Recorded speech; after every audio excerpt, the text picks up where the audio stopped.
Hello, and welcome to another live broadcast with MedStar Health. My name is Amy Cameron, and today we're discussing spine tumors with spine surgeon and orthopedic oncologist Dr. Mohammed Karim. While back pain is a common complaint, sometimes it can be caused by a muscle imbalance or injury, and sometimes it can be something more serious like a spine tumor. So, this is an important topic. Stick around, share this broadcast with your friends and family, give us a like to let us know you're watching, and if you have questions for Dr. Karim, please ask them in the comments below.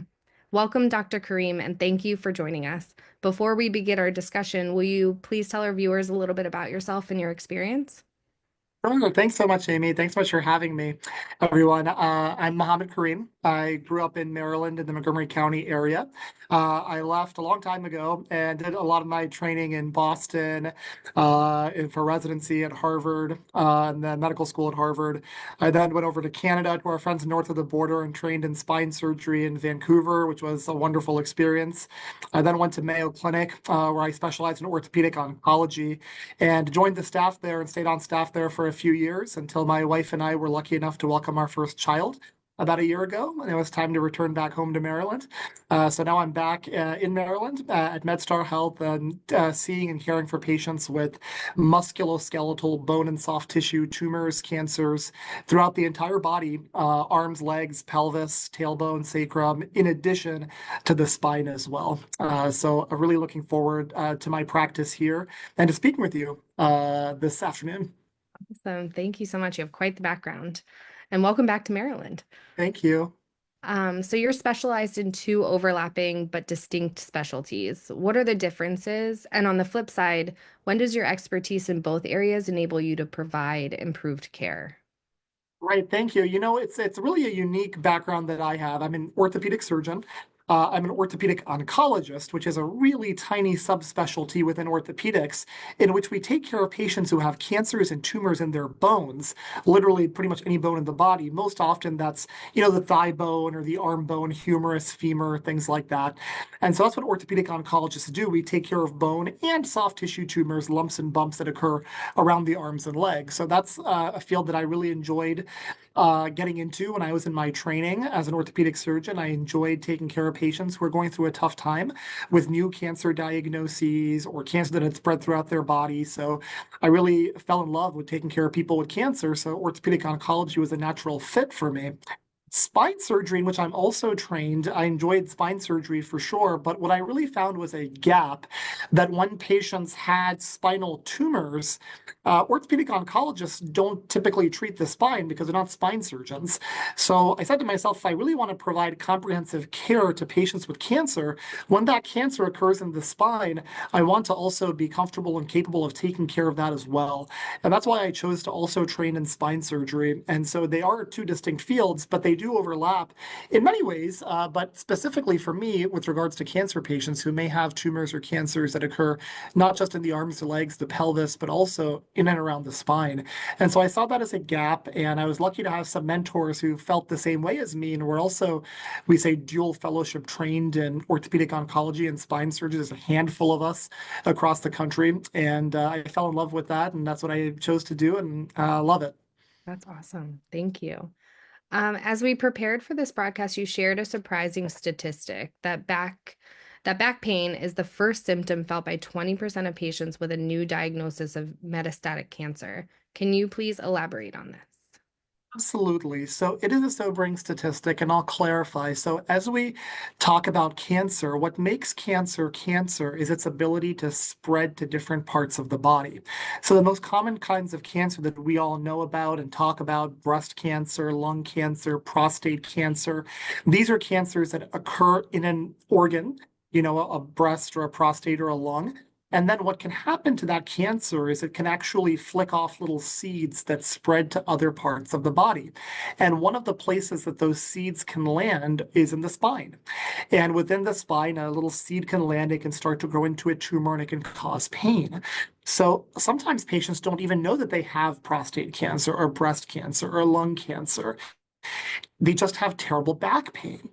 And in fact, as we're saying, in 20% of patients with a new diagnosis of cancer, meaning they didn't even know they had cancer, in 20% of those patients, the presenting symptom that brought them in to see a doctor or a healthcare provider is back pain. And that's shocking, you know. It's not uncommon that the spine surgeon or the orthopedic oncologist is the one who's diagnosing somebody with a new metastatic cancer. And that I take that responsibility very seriously. Wow, that is shocking. Do most of the spine tumors you see, had they started as a different cancer typically? Great question. The vast majority of cancers that occur in the spinal column, in the bones that surround your spinal cord, the vast majority of them are what we call metastatic spine tumors, meaning they started in some solid organ or other part of the body and spread through the bloodstream or the lymph nodes to land in the bones of the spine, essentially. That's by far and away the most common type of cancer that occurs in the spine. Wow. Thank you. Are Mhm. there any red flag symptoms that can help a patient tell if their back pain is something common versus a potential tumor? Right, that's what makes this so tough because I mean, who among us doesn't have back pain? You know, as I tell patients, you know, if you're not 18 years old anymore, you probably have some back pain.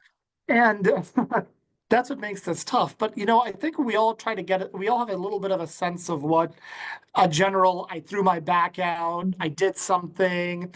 It always takes longer to get better than you'd think. Say, ah, gosh, you'd feel better after a day or two of rest. Sometimes it lingers around for longer, but you know, it really should get better. But what is that time frame? Probably if it's going on for months, if it's not getting better, if Mhm. it is in fact getting worse, these are all common sense things, but they start to be a little bit of alarm bells, like something doesn't feel right. So that can certainly be a major sign that something is wrong, essentially. Other red flag signs I tell patients about is that if the pain is actually waking them up from sleep at night, Mhm. that's a sign that something more serious is going on. Pain can sometimes make us have a hard time falling asleep at night, but it shouldn't actually be waking us up from sleep at night. So those are signs that worry us. And then other signs that you may not think about, not directly related to the back pain specifically, but are you otherwise just not feeling well? Are you losing weight unexpectedly? Are you having night sweats where you're actually drenching and soaking through your pajamas and bed sheets, things like that? So those can all be red flags. And then the other big category of red flag signs and symptoms are neurologic in nature. The spinal cord lives, of course, in the middle of the spine, and that's the electrical cable that sends all the power and feeling to our arms and to our legs, even to our bowel and bladder function.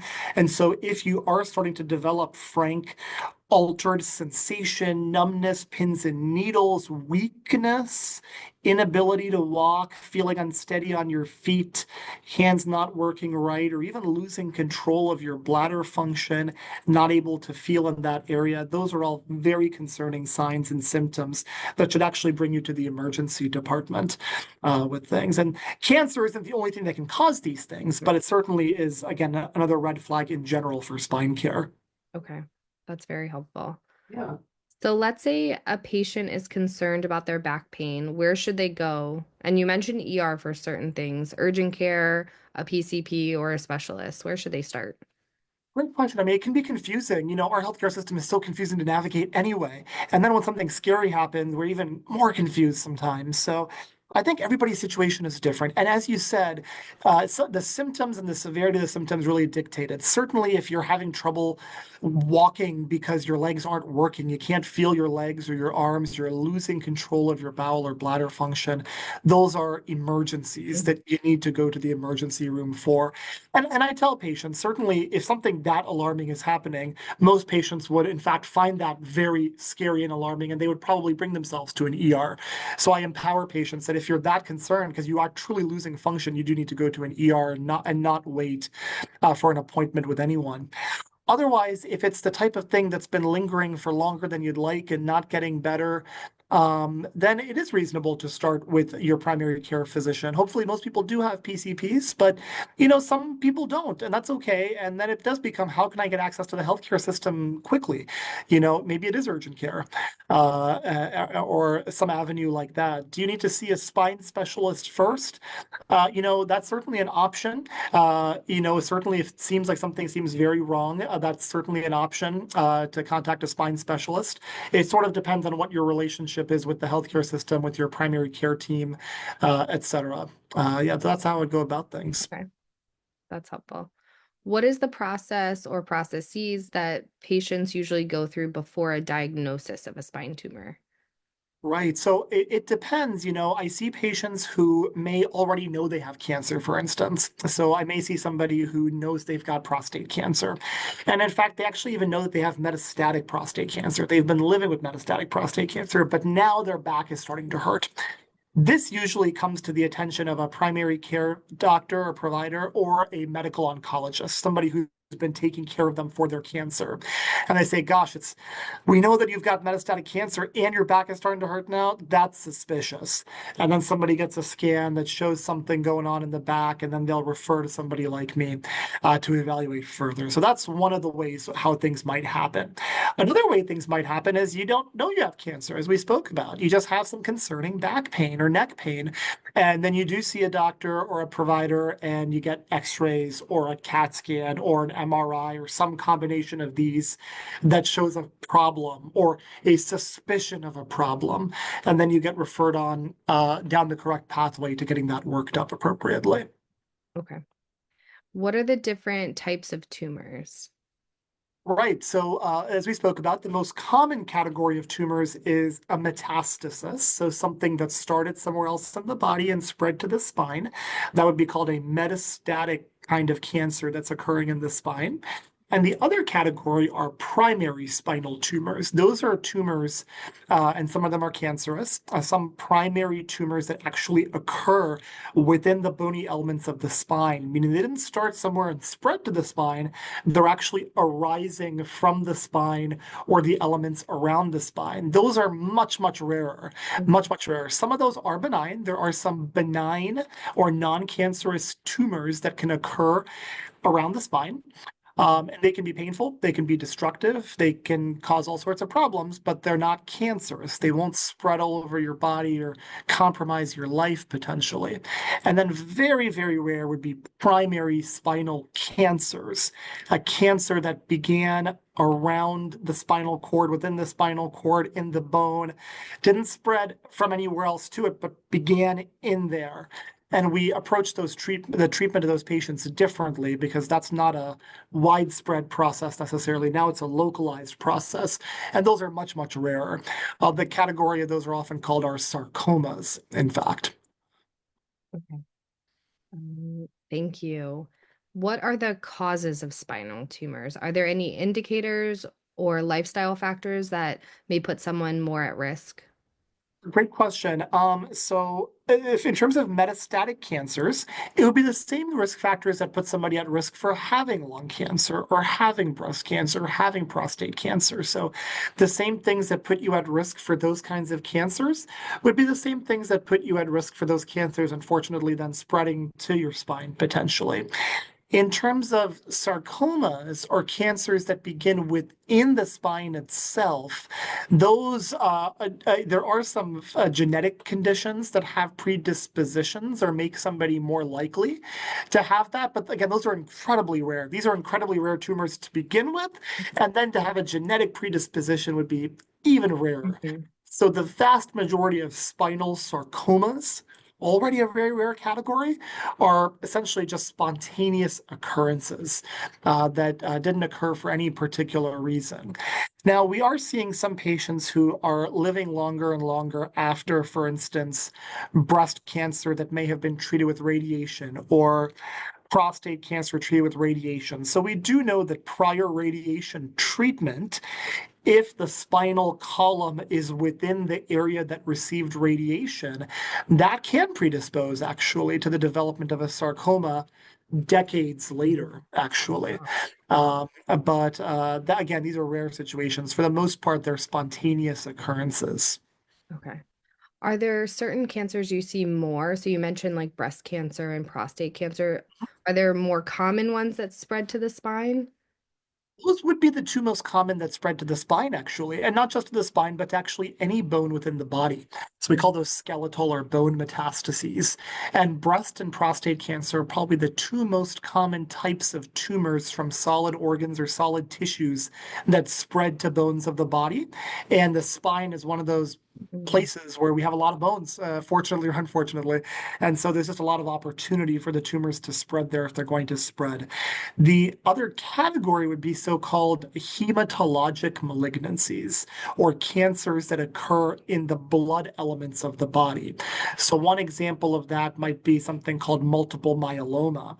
So this is a tumor that occurs within the blood elements of the body and actually results in lesions that occur specifically within the bones. It can be in any bone of the body, but that can include the spine. So that's multiple myeloma. There's also lymphoma, for instance, that occurs within a different type of blood cell called a lymphocyte. And those can cause lesions or tumors that occur within the bones of the body as well. So, as I break it down, metastatic tumors to the spine are the most common, Mhm. along with so called hematologic tumors, or those that occur within the blood elements. Multiple myeloma and lymphoma are the two most common of those. So interesting. Um, can they be prevented at all? So, yeah, probably the best prevention is early detection in general. That's Mhm. what's really been helping healthcare in terms of cancer Mhm. diagnosis and treatment for decades now is a focus on early detection. So, just staying up to date with all of your age appropriate cancer screening is what I ask patients when I meet them. In fact, if meeting somebody with concerning symptoms who doesn't have a known diagnosis of cancer, one of the first things I'll ask them is something obvious, but do you have a history of cancer? Probably going to say no. Awesome. Are you up to date with your age appropriate cancer screening? Meaning, if you're a biologic female, have you had your mammogram if you're age appropriate for that? If you're a biologic male, have you had prostate cancer screening? However, you and your primary care team have decided to do that. And so I do think that the early detection of cancer in general will, of course, help prevent the more problematic metastatic disease from developing overall. Okay, that makes sense. How are spine tumors treated? Great question. So, if we break it down again by metastatic tumors, first of all, or hematologic tumors, those are ones that have occurred all throughout the body in this case. So they started somewhere, they spread through the blood, and they've landed in the spine. So I tell patients this is in fact a systemic problem because it spreads through the blood.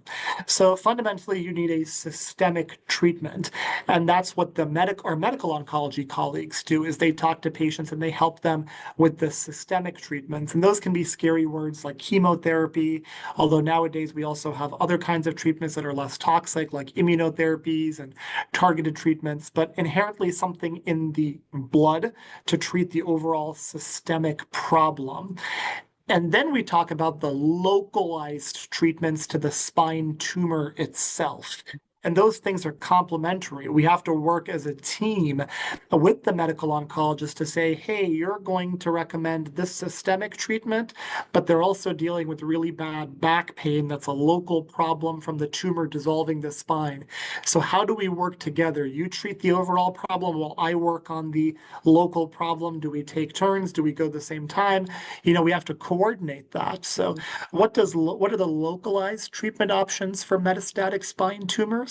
Far and away, the most common is something called radiotherapy or radiation, and that would be administered by a radiation oncologist. So, I work closely with radiation oncologists and medical oncologists. The vast majority of spinal tumors are treated either with systemic treatment given by a medical oncologist and or receiving radiation to symptomatic parts of the spine. I'm not a radiation oncologist, but I often tell people it's kind of like taking an energy beam and zapping the tumor to Hmm. try to kill it that way in a specific area. That's the vast majority of metastatic spine tumors. So what do? I do surgery. I evaluate patients with these tumors and we figure out which patients need surgery. That's very uncommon to need surgery for a metastatic spine tumor. The reason somebody might need surgery would be if the tumor has actually dissolved away some of the spine bone and actually caused it to break or fracture. That's a terrible situation.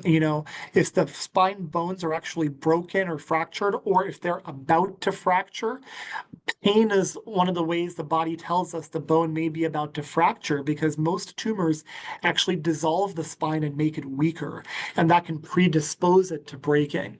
And then we think, are there some ways we can strengthen it? There are some simple options like cement injections, and then there's some more in detailed or involved operations, actually, like putting in rods and screws, for instance. And that can be very scary for people to even conceptualize putting rods and screws into my back.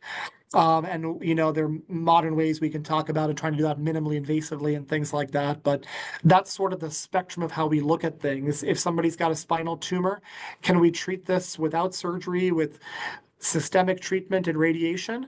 Or is the problem bad enough that the spine is broken or going to break, and we need to either do some sort of cement injection or actually put rods and screws in to stabilize that area?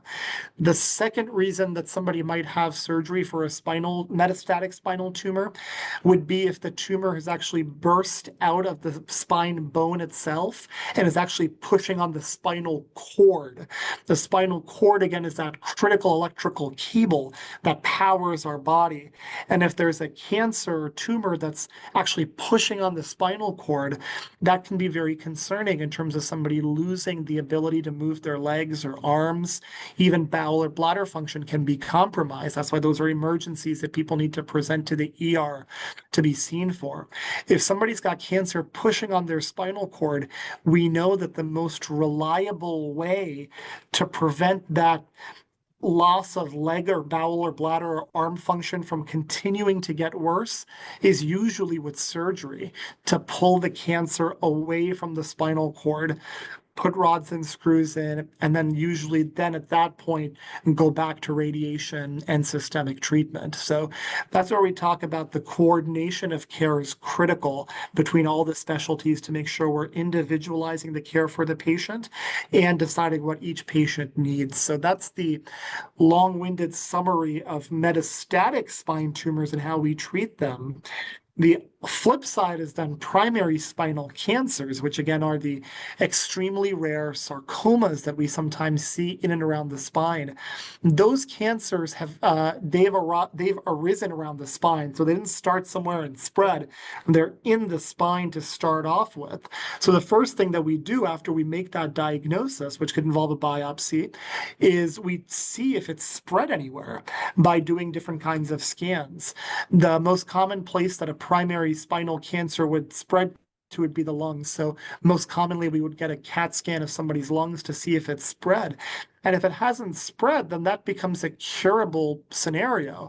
And then we have to sit down as a team and say, does this patient need chemotherapy? Does this patient need radiation? Or does this patient need surgery? Or what combination of all three or two of the three, things like that. And in those cases, depending on what kind of cancer it is, sometimes surgery can be involved and recommended to remove the cancer in its entirety, Hmm. not just to improve pain or improve the way the legs work, but rather to get the entire cancer out to cure that patient of their problem. And so it's a very different kind of mindset and treatment approach for the rare spinal sarcomas compared to the much more common metastatic spine tumors. Okay. Wow. Thank you. Mhm. If you're just now joining us, thanks for tuning in. Today, we're joined by spine expert Dr. Mohammed Karim discussing spine tumors, the different types, how they're diagnosed, the causes and treatment options. But we still have lots to cover, so stick around. And if you have questions for Dr. Karim, ask them in the comments below. We actually have one question from a viewer, Wendy. Would definitely love to hear if you can talk about lymph nodes as it relates to this because I recently found out that the back pain I was having was related to lymph node issues. And I've had herniated discs for a while, so I was thinking it was that. Don't know yet if it's cancer, though. Are you able to touch All on right, that? thanks so much for the question. I know that can certainly be stressful, and gosh, it certainly sounds stressful. Many things can cause enlarged lymph nodes. Cancer is one of them. And a cancer can spread through the lymph nodes and it can cause enlarged lymph nodes. And if a cancer has spread and landed in the lymph nodes, it could also be possible that it's spread to the spine as well. Not necessarily, though. And so, if somebody is having concerning back pain symptoms and they already know that they've got a cancer that spread to their lymph nodes, that is concerning that it should be checked out. On the other hand, there are many other causes of enlarged lymph nodes, such as infections. So, for instance, if you can have some enlarged lymph nodes in your neck when you have a cold, you can have some enlarged lymph nodes in your groin when you've got an infection in your leg. So, enlarged lymph nodes in and of themselves do not mean cancer. But that's one of the things that they can be. So highly recommend they be checked out by their primary care physician or provider and see if the enlarged lymph nodes are concerning for a cancerous process. And if so, the back pain then does become more concerning.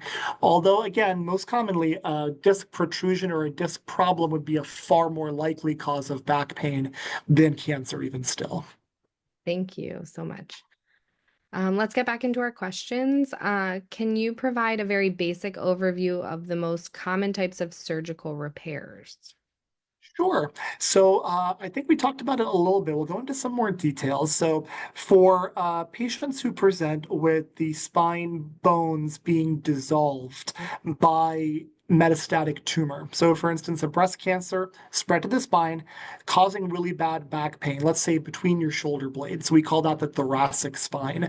And the spine bones, I can look at a CAT scan, X-rays, MRIs, and I can actually see some of the bone is missing. And I'll show patients that on their scan. They see a black hole where there should be bone. And there's a hole there. And in fact, it may even look like the bone's about to break or fracture. And oftentimes I'll talk to the patient, I'll ask them, where is the pain? Oh, it's between my shoulder blades. That fits with what we see on the scan. And it's actually worse when I stand up. You're putting the weight of your body on it and it hurts. That's your body's way of telling you, hey, the bone's not strong enough in that area. And so sometimes what we'll do at that point is I'll look at the scan and I'll see where exactly is the spine bone dissolved. Is it in a small focal spot that we can actually just put a needle into? Pretty minimal procedure and actually just inject some medical grade cement essentially just to strengthen that area back up. That would be one of the most common things that we could do in terms of a spinal tumor treatment in that area that can be quite successful. Depending on how involved the dissolved bone is, however, if it's quite dissolved or if it's almost actually already broken, it can be something that actually needs rods and screws put in to support that area. And again, we can do these rod and screw placements sometimes through pretty small incisions, minimally invasively. We call them even percutaneous. We can stabilize the spine by putting these rods and screws in a pretty minimally invasive fashion. And that can actually strengthen and support in the spine area itself, while we then have the patient go back to their radiation oncologist for radiation and even their medical oncologist for systemic treatment. So those are some of the most common surgical or other kinds of repairs that we do for spinal tumors. We do those in close collaboration with interventional radiologists. So those are radiologists who use CT scans and X-rays to put needles in very exact positions. So we work as a team. When I see a patient with a partially dissolved bone in their back, I'll often then turn to my interventional radiology colleagues first, and I'll say, is this something that you think we can get to successfully with a little cement injection? And we'll talk about it. And we'll say, yeah, I'm not so sure. This may be better for rods and screws. Or they'll say, yeah, this actually would be a good one, that we can spare somebody the larger operation. So we work very much as a team in sorting through those for patients. Those would be the most common treatments that we do for symptomatic dissolved bones from spinal tumors specifically. And then in terms of common surgical repairs for when the tumor is actually pushing on the spinal cord. Those are more open operations where we actually have to expose the spinal cord and pull a tumor away from the spinal cord itself and put rods and screws to stabilize that area. Those patients are typically in the hospital, not typically, but always in the hospital, usually for, I would say, about 5 days after an operation. And then afterwards, the goal would be to get them healed up and then get them back to their regular cancer doctors to continue with their treatment with things. And so, again, same thing, rods and screws, but now we're talking about an open operation because we actually need to pull the cancer away from the spinal cord itself to preserve arm and leg function. Wow. Thank you. And we've touched on this next question a little bit, but when or why would a patient need to try a different type of treatment? Sure. So I suppose one way to think about this is a patient knows they've got metastatic cancer in their spine. They're getting chemotherapy or immunotherapy, and overall, things are working. The medical oncologist gets a scan and they say things are improving overall, but we do actually see that maybe the tumor in the bones of your back either are developing or have progressed, and the patient's also having back pain. So that may be an indication that treatment needs to be changed and no longer is just chemo or immunotherapy enough or hormone treatment for breast cancer. Now we do need to involve radiation, for instance. And the radiation oncologist may give their zap of radiation, and that results in tremendous relief, so satisfying of the back pain. And then perhaps 6 months or a year or 2 years later, that back pain is back. And we see that, oh, the cancer is not there, but because of the cancer and the radiation and the treatment, now the bone's actually fractured a little bit and broken. And now we actually have to change course towards cement or rods and screws. So that can often be how things kind of progress for cancer patients, as our medical oncologists have done a better and better job of coming up with treatments that keep people alive and living. It kind of turns metastatic cancer care into chronic disease management. And we just have to continue to see how we can help our patients' symptoms as they live through their experience with cancer. And that can mean a change in treatment as it relates to their spine as the disease continues to evolve. Wow. What makes for a good outcome? That's a really great question. And I'll often put that right back to the patient. And I'll ask them, in fact, what does a good outcome mean to you? What does quality of life mean to you? And what do you want out of this treatment? I believe very, very strongly in patient autonomy being one of our most guiding principles. Patients are coming to see me not as a scan or as a hole in a bone or, patient X with back pain, but rather as a human being, somebody's mother, somebody's father, somebody's daughter, cousin, friend, and everybody's experience of life obviously is different and their priorities are different. So it's very important that I spend time understanding not just what their problem is on the screen or by physical examination, but also what they want out of their treatment. And so that's very, very important to me. And so I'll turn that right back on the patient and ask, what does it mean to you to have a good outcome in this scenario? Believe it or not, I've had patients who are paralyzed and they've been paralyzed from their cancer and they know it. And, we can do some aggressive surgery to try to salvage what they've got, or we cannot. We can spare them the long hospitalization, the big operation. They can go home and spend time with their family, potentially in a wheelchair, those kinds of things. So I have those tough conversations with patients. I'm not afraid to, because it's very important that somebody has those tough conversations. Say, what's important to you? If my surgery has a minimal chance of helping you regain your leg function, but has a very high chance of complications, is that worth it to you? And that answer is going to be different for each patient, and those are emotional and long and important conversations to have before we embark on treatment for these, because treatment is a big deal. And it really is very important that we understand what patients want in terms of a good outcome. So I say what the patient wants is really what a good outcome is for me. And it's my job to try to achieve that and to tell them what the chances are that I can achieve that. Most of the time, they're looking for improvement in back pain, neck pain, arm pain, leg pain. And we can usually get them that in some way, shape, or form. It may not be surgically. Hopefully, it's not surgically most of the time. the majority of the time. And if it is, then we tell them how likely it is we can help those symptoms. So pain is a major one, and then function is the other major one. Lower extremity, leg function, arm function, bowel and bladder function. Those are what we would consider to be good outcomes for people if we can help them achieve those. For metastatic cancer patients, and again, the sarcoma patients are a whole different category because we're trying to cure them of their cancer. Mhm. So sometimes we do talk about actually needing to sacrifice some function in hopes of achieving a cure. And those are also difficult, long conversations to figure out, what's worth it in terms of sacrificing some function if nerves have to be cut or something like that to remove a tumor to cure somebody of it. So those are the kinds of things that I think about, but very important that fundamentally a good outcome is how the patient perceives it, not how I do necessarily. That's great. Can you please explain what patients should expect in terms of recovery? You mentioned a little bit about at least 5 day stay after some surgery, but That's anything else? very, very variable. I'll often use the analogy of something routine, like hip or knee replacements these days.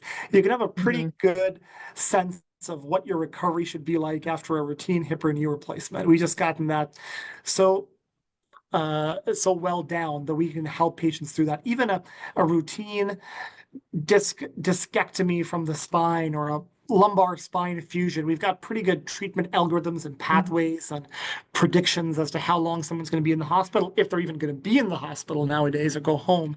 But spinal tumors are different. Every patient is different. Every patient's situation is different and unique. So I would say it varies tremendously. If somebody's going to have a spine cement injection, same day procedure, they can basically go home from the recovery area. If they're going to have a percutaneous or minimally invasive screw and rod placement, that might be an overnight stay in the hospital, for instance, in some cases. If they've come into the ER already losing function in their legs, wobbly or unsteady on their feet, there's cancer pushing on the spinal cord, that's going to be the discussion about that open surgery. That's where it's going to take, a hospitalization that's going to be 5, 6, 7 days, not just recovering from surgery, but also they came in with their legs not working great. And we're going to hope that that gets better. But when it does get better, it gets better slowly over the course of quite a bit of time. Sometimes that even means, depending on their living circumstances and how bad their leg function is, they may need to go to a rehab center, for instance, after surgery. So that can become highly unpredictable. Some patients do remarkably well. They come in with just a little bit of weakness in one leg, and we can get that decompressed, and they can go home a few days later and carry on with their radiation treatments. But it becomes very variable. And we have to remember also, most patients, again, we're doing this because they have cancer, metastatic cancer. Patients with metastatic cancer typically have other things going on medically with them. And we have to think about their heart and lung function, other things, there's blood counts, blood levels. There's a variety of things that come into play here. They may or may not be on chemotherapy. That may impact how long they have to be in the hospital, if we can even do the surgery, if they need to be off chemotherapy for a while. So that's why it's a little bit hard to predict. And again, the critical aspect of working as a team to coordinate the care and help patients understand what their options are in their particular situation. That's great. How do you keep up your patient's spirits? I'm sure that's tough.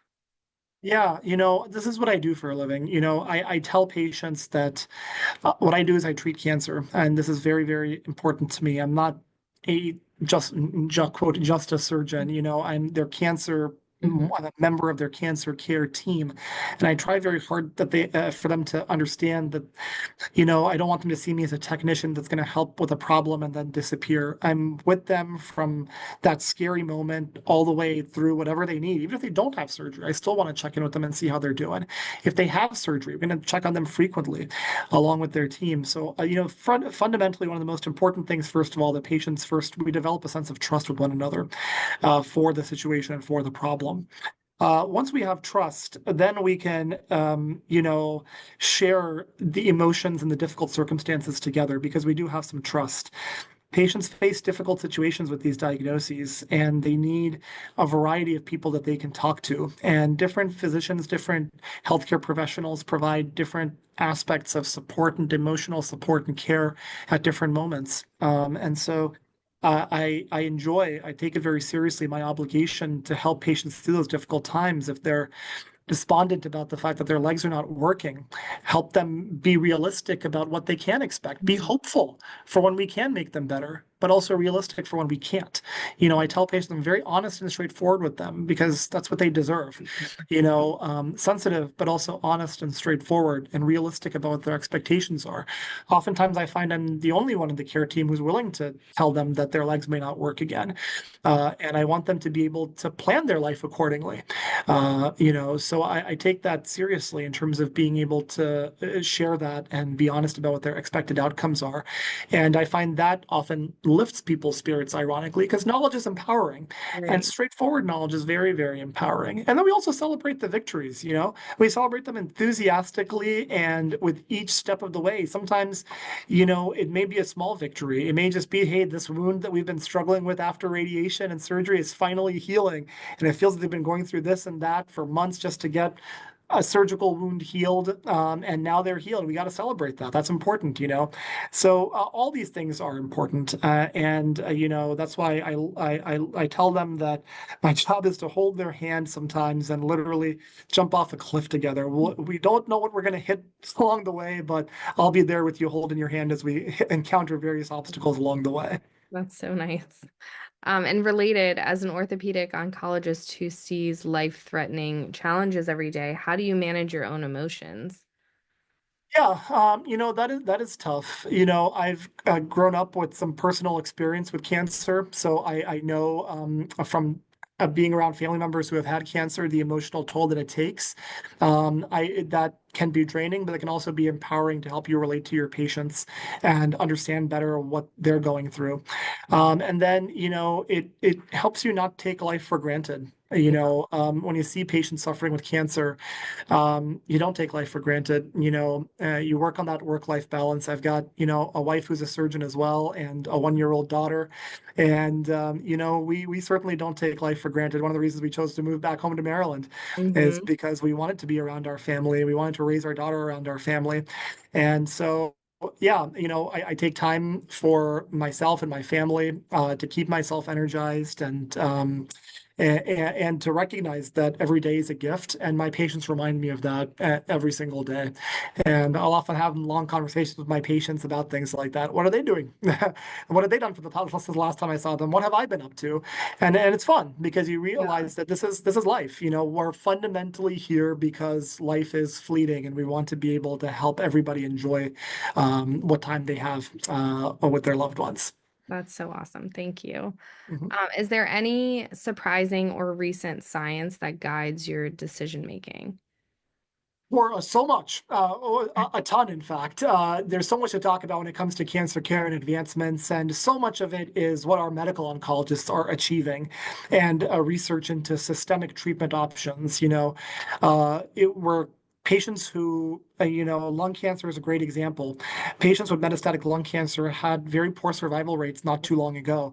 And due to some unique treatments, targeted treatments, immunotherapies, targeted other kinds of treatments, patients are living for much longer than previously. And so there are a host of systemic treatments that I certainly can't even keep up with, that I'm routinely talking to my medical oncology colleagues about, that are keeping patients with metastatic tumors alive for longer. And I have to take that into account as a surgeon. Say, how durable does my surgery need to be? What can we expect in this patient's life expectancy? What is the next treatment that you're thinking about? Is it quite toxic? How are we going to deal with that around the time of surgery? So those advancements are super exciting because patients are living for longer, and I've got to also make sure their quality of life is good. If they're going to be living for longer, we got to keep them walking and Right. back pain free as best as we can. So that's a really exciting advancement. Within the radiation sphere, our radiation oncologists are getting better and better at zapping tumors to kill them and control them. Not too long ago, if you had a metastatic cancer, we were scraping and scooping out that whole big cancer from the spine area. And nowadays, for the most part, the radiation oncologist can kill that pretty effectively with modern radiation techniques, such that I just need to create a little bit of room for them to do their job. Smaller operations, easier recovery, but my ability to do that is completely contingent on the radiation oncologist's ability to give a really focused dose of radiation that kills the tumor in that area. So that's a really exciting thing where we work closely together to customize a treatment plan so I can minimize my surgery by them maximizing their radiation. Protons are a different another form of radiation that we have at MedStar and other folks with other places within the Maryland, D.C. area that come into use for certain rare forms of cancers that can be quite important. So that's an exciting advancement. And then from a surgical perspective, we've kind of touched on it's really that. It's really how do we do our surgeries less invasively, Mhm. less involved if we don't have to, because the other treatments are really achieving most of what we need to do. And do we need to always put hardware in? Can we do things like percutaneous or minimally invasive cement or screws or things like that? And then we're also thinking about novel materials. For instance, what kind of metal are we putting in people? Nowadays, there's different kinds of material. We've been using more and more carbon fiber reinforced material. Carbon fiber, people have heard of from their cars and things like that, but it's a strong material that's actually completely clear on x-rays and other kinds of medical imaging pictures, which makes it easier to see if somebody's cancer may be coming back after it comes out. It also makes it easier for the radiation doctors to deliver radiation potentially. And there may actually be some improved properties, or at least different properties, from a mechanical perspective in terms of breakage and loosening. So that's been an exciting advancement as well from a surgical perspective, is how do we think about our materials that we're putting in folks differently? Wow, that's fantastic. And another question, what brought you to MedStar Health and why should patients choose MedStar Health for their care? Yeah, great question. So, on a personal note, I came back to Maryland because I was excited to be back home at Maryland. And at MedStar, we really are the leading healthcare system within this area. And in addition to that, we have a very strong history of taking care of cancer patients in a multidisciplinary fashion, as I've been speaking about. Mhm. It's not just about working in silos, it really is about working as a team of medical oncologists, radiation oncologists, surgeons, but also the folks that you don't see directly as a patient. For instance, radiologists and pathologists, those who interpret the imaging or the actual tumor slides. Those people are also critical. Then all the other people that we have here at MedStar, thoracic surgeons, vascular surgeons, the whole team. So within MedStar, you have all of the components of that come together to allow somebody to take care of patients with complex problems. But not only do all those components exist, but they already work in harmony. We already have tumor boards where patients with cancers are discussed among all different specialties to come up with the best treatment plan. So you're not necessarily bouncing around from specialist to specialist and waiting for people to talk to each other, but rather we're used to getting on the phone, talking to one another. And or I, in fact, actually see patients with medical oncologists in the same room Oh, or wow. with radiation oncologists literally face to face, so that you can literally do multidisciplinary planning right there for patients. And of course, our tumor boards where we can formally discuss patients once every week, once every other week, and make sure our treatment plans are what everybody agrees on. So all the infrastructure exists at MedStar and Mhm. it works together to integrate all of that to help take care of patients. In addition, all the technology, all the stuff we've spoken about in terms of advanced radiation techniques, clinical trials for medications that are novel, all the advanced surgical techniques, advanced surgical materials, robotics, navigation, carbon fiber, all of these things exist and they are utilized frequently in order to care for patients. And then finally, I think research, that's another important commitment that we have at MedStar is to advancing the care that we provide as well. So on a surgical front, I certainly investigate the outcomes of the operations that I perform, and similarly do biomechanics work in our lab to see what the impact of our new materials is. All these kinds of endeavors to not just provide good clinical care, but to advance that clinical care forward as well. So, I think patients should be quite confident in trusting their care to MedStar for essentially any problem within the spine. That's awesome. Very impressive. And finally, what do you most want to make sure that our viewers take away from this conversation about spine tumors?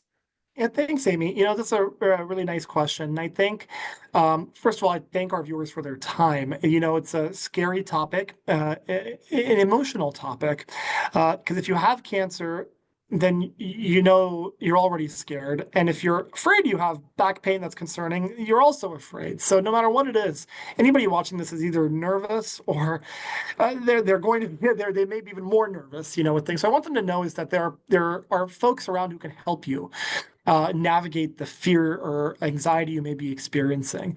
And sometimes when the diagnosis is not cancer in the back, that is just so relieving for both patient and doctor in that moment. So what I would say is that what I want folks who are watching this to know is that we can help you sort through this problem, this anxiety, this concern that you have. Don't suffer in silence. Speak to a physician, a healthcare provider, and get the care that you need, and we'll help you through it. And we'll have options, and we'll have ways to help you.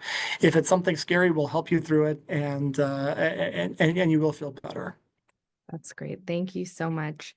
That's all the time we have for today. Thank you so much to our viewers for tuning in, and thank you for your time, Dr. Karim. To schedule a spine evaluation with Dr. Karim, call 877-34-ORTHO. We'll have that phone number and a link in the comments for more information. Thanks again, and have a great day. Thanks, everyone.